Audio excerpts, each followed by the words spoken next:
Yang waras tidak boleh mengalah terhadap mereka para pencoleng-pencoleng agama yang menjadikan agama sebagai alat politik. Audio Jungle. 2 hari ini lewat terus di timeline saya tentang kasus penembakan antar polisi. Rupanya kasus ini jadi perhatian banyak orang karena mereka melihat kejanggalan-kejanggalan yang terjadi dalam penanganan polisi. Mulai dari anehnya cerita yang keluar secara resmi dari kepolisian, anehnya proses penindakan, sampai ketidakpercayaan keluarga korban atas meninggalnya anak mereka dengan banyak bukti-bukti ganjil. Bahkan kasus ini menarik perhatian Presiden Jokowi yang kemudian memerintahkan semua harus dijelaskan dengan terang benderang tanpa ada yang disembunyikan. Menko Polhukam Profesor Mahfud MD juga secara terang-terangan mengatakan bahwa kasus penembakan sesama polisi ini banyak banget kejanggalannya.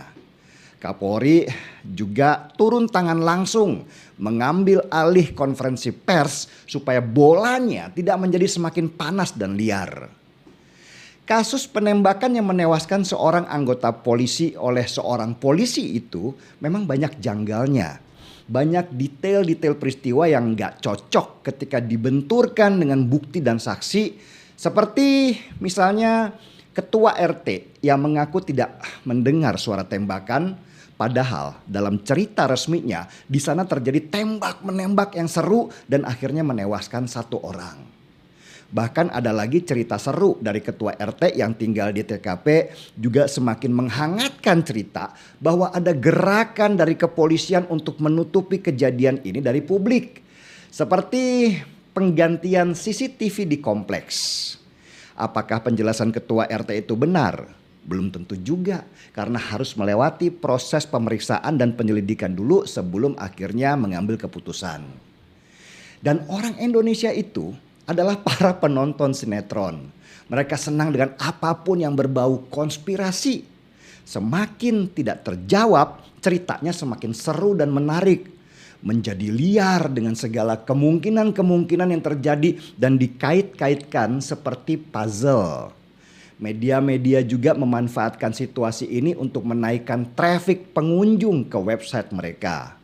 Buat media, prinsip bad news is a good news tetap berlaku karena berita buruk adalah cuan yang besar. Saya nggak mau bahas puzzle-puzzle itu karena isunya semakin liar.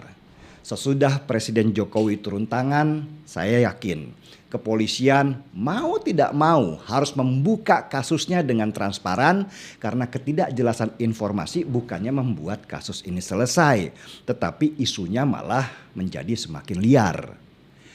Memang paling sakit adalah ketika kita harus membuka aib di dalam diri kita sendiri. Apalagi di dalam institusi sebesar Polri yang sedang berbenah diri. Kasus penembakan antar polisi ini saya yakin benar-benar menyiksa mereka dari dalam. Kita tahulah kalau jiwa korsa dalam tubuh Polri itu sangat tinggi. Jiwa korsa itu suatu kesadaran yang dibangun bersama bahwa sesama anggota di institusi itu adalah saudara. Bahkan bisa jadi lebih lekat daripada saudara kandung sendiri. Jadi kalau satu anggota kena masalah, semua ikut merasakan perih dan pahitnya. Tapi biar bagaimanapun, rasa pahit itu juga obat. Rasa pahit harus ditelan supaya lukanya cepat sembuh.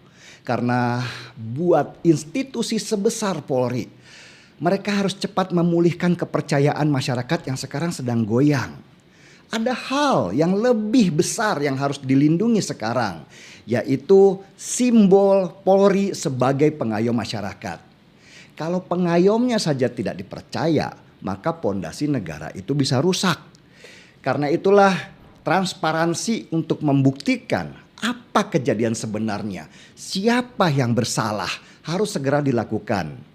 Nggak perlu lagi menyembunyikan sesuatu supaya kerusakan tidak menjadi semakin besar. Dan jangan lagi berpandangan bahwa masyarakat kita itu masih pada bodoh.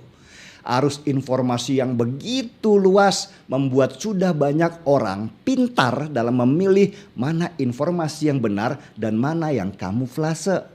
Berikan sajalah fakta-fakta yang masuk akal, dikawal oleh lembaga-lembaga independen supaya kepercayaan terhadap institusi semakin kuat. Saya masih yakin polisi akan bersikap profesional, apalagi kasus ini sudah jadi kasus nasional. Nggak ada lagi alasan untuk menutup-nutupi kasus ini untuk melindungi seseorang meskipun itu saudara sendiri. Kita tunggu saja penyelidikan yang sedang berjalan dan nggak usahlah terlalu liar memainkan teori konspirasi yang juga nggak jelas kebenarannya. Saya masih percaya Polri. Inilah masa institusi ini sedang diuji. Masih banyak anggota-anggota di sana yang memang niatnya berjuang dan berperang sebagai alat negara. Nama baik mereka harus kita lindungi meski tetap dalam sebuah keluarga besar seperti Polri, situasi terburuk tetap saja ada. Dan sebagai ungkapan rasa simpati atas apa yang sedang terjadi, saya ingin seruput secangkir kopi.